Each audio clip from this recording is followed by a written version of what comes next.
নিজের পরিবারের দিকেও উনি খেয়াল করেন নাই। সত্যের জন্য উনি অবিচল থেকেছেন, ন্যায়ের জন্য উনি অবিচল থেকে উনি নিজের জীবন দিয়েছেন। ওনার পরিবারের পুরো সদস্য যারা ছিল, ওনার ভাইয়ের ছেলে, ওনার ছেলেরা, এরকম 18 জন উনি সহ নবীর পরিবার, যাদের শরীরে নবীর রক্ত প্রবাহিত, ইমাম হাসান, ইমাম হোসাইনের ছেলেরা সহ 6 মাসের শিশু আলিয়ার দূর থেকে শুরু করে, যার জন্য পানির জন্য উনি গিয়েছিলেন, পানির বদলে 6 মাসের শিশুকে তীরবিদ্ধ করা, শাহাদাত করা হয়েছিল।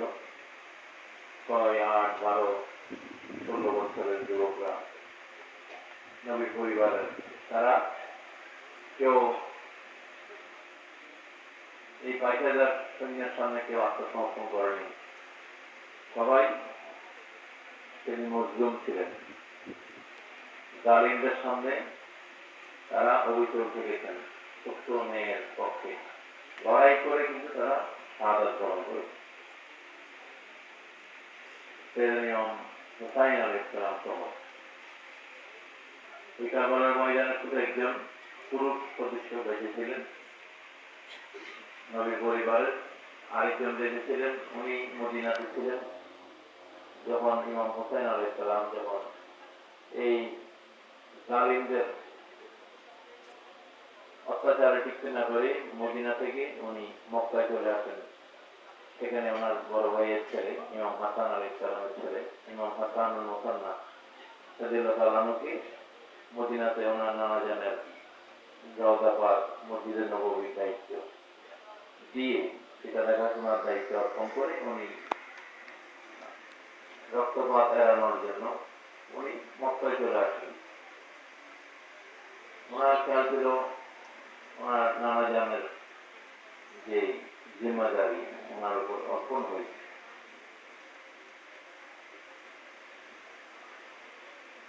যে ইসলামের যে সঠিক জিম্মাদারি, একটা হচ্ছে খেলাফত, একটা হচ্ছে মৌলকিয়ত। তখন যে এজিদ বাদশাহীতে ছিল, সে কোনো মদিনার বাদশা ছিল না, সে খেলাফতের মধ্যেও ছিল না, সে ছিল মৌলকিয়ত, রাজতন্ত্র। ইসলামের মধ্যে যে রাজতন্ত্রের কোনো জায়গা নেই। ইসলামের যেটা আছে সেটা হচ্ছে খেলাফত।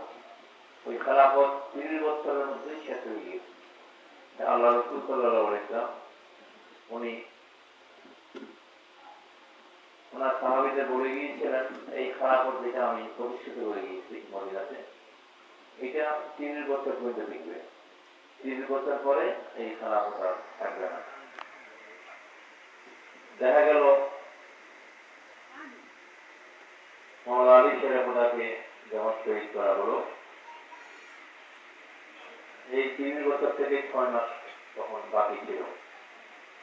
তখন মদিনার সমস্ত সাহাবীরা সবাই মিলে, ইমামরা সবাই মিলে হযরত ইমাম হাসান আলাইহিস সালামকে যোগ্য হিসাবে ওনাকে, ওনার হাতে সবাই বায়াত গ্রহণ করেন, ওনাকে খেলাফত খলিফা মেনে 6 মাস মদিনাতে ইমাম হাসান আলাইহিস সালাম মদিনাতে 6 মাস উনি কি করেন, খেলাফতের দায়িত্ব পালন করেন।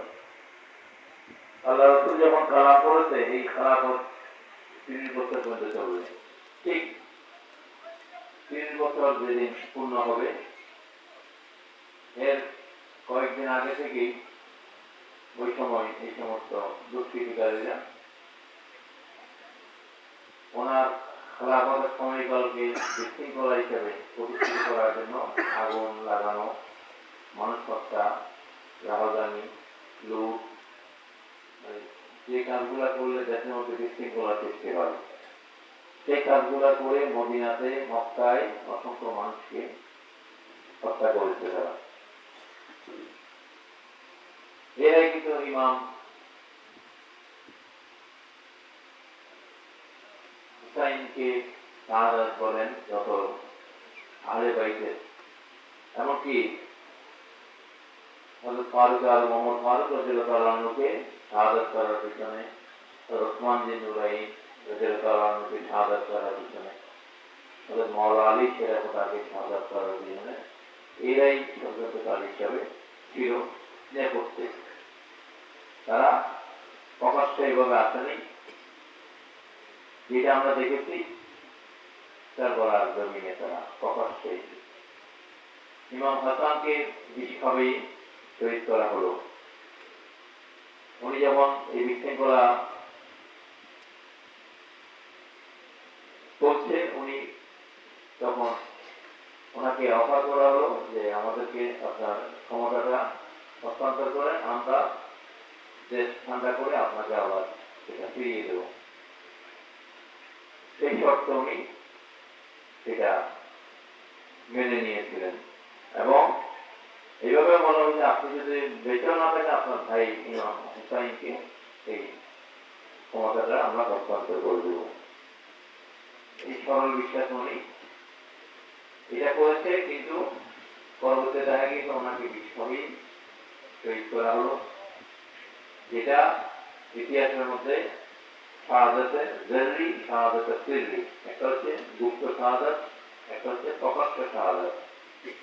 ইমাম হুসাইনকে প্রকাশ্যে জবাই করে তারা শহীদ করে তারা তাদের যে জিজ্ঞাসা সেটাকে তারা করে তারা তৃপ্তি পেয়েছে।